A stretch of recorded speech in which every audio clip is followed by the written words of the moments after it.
Hello and welcome back to Japanese Trading Systems as we get into class number 4. This is the final one where we're going to be pulling everything together. So here's our agenda.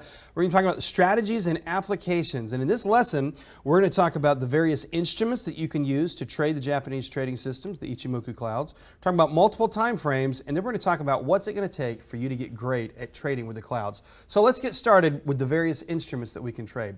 You know, whenever you look at the trading the financial markets, there's so many different instruments that are out there that you could trade. And the cool thing about clouds is you can apply it to anything.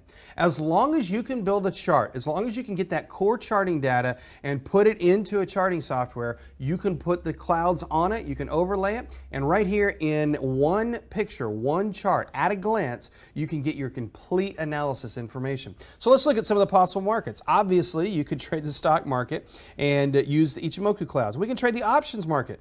Since options are a derivative of stock, we can simply chart the stock and we can use that to apply it to option trades. We can trade Forex, we can trade futures, bonds, pretty much anything, and it's not just in America. It obviously is going to work in Japan, it's going to work in Europe, across the entire world. Anywhere you can get good, clean charting data, you can apply the Ichimoku clouds and you can use the techniques that I've been sharing with you in this program. Let's talk about a stock strategy real fast and how we can use that here. With a stock strategy, you simply apply the basic system from class number 3, the last class that we looked at here. Limit yourself to only doing trending stocks.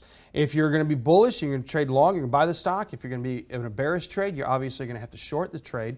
And then, of course, avoid trying to trade through consolidation periods. Very basic principles here. Buy long for a bullish trade, sell short for a bearish trade, avoid consolidation, use the clouds, and it becomes a very good stock trading system.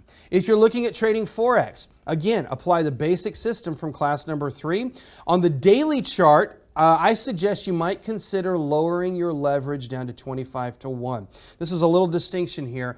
Whenever it comes to trading Forex, I'm typically a big fan of using the higher leverage, but whenever you're using Forex on a daily chart with Ichimoku clouds, that can create some pretty big drawdown. I think it's probably better if you lower your margin requirement down to 25-1. Lower your leverage down. Limit yourself to only trending stocks, and of course, avoid trying to trade through consolidation periods. You're going to see the same patterns across the board here because it's the exact same principles here. But let's talk about options.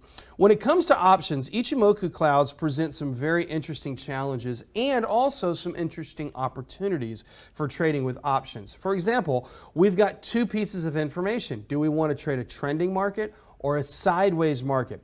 If we're in a trending market, then you should be buying options. Anytime you buy an option, buy a call option, buy a put option, you've got to apply that to a trending market. So we're going to apply the call option to a bullish market, apply the put option to the bearish market.